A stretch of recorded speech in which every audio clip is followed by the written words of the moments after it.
Switch firmware refers to the software program installed on the switch hardware to control and manage the various functions and operations of the switch. Upgrading the firmware of industrial switches fixes vulnerabilities discovered by engineers and provides additional new features to enhance network security and compatibility. Next, I will teach you how to update the firmware of the switch.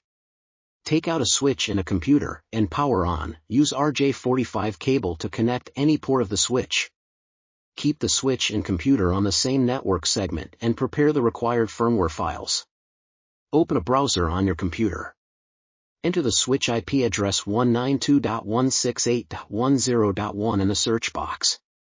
On the login page, enter your username and password, then click Login. On the main screen, you can view the firmware information on the device info screen. Click the Firmware Upgrade button. In the left interface, we can update the firmware.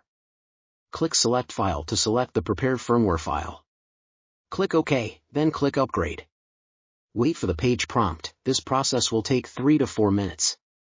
Please do not power off while waiting. If you have multiple switches that need to upgrade the firmware, you can log into the other switches to upload them while you wait. After the upgrade is successful, log in again and check whether the version number is the same on the main page. If the version number is consistent with the firmware, the switch is successfully upgraded. Want to get the product firmware? Please visit the Avcomm site, click on the products, choose the corresponding model to download.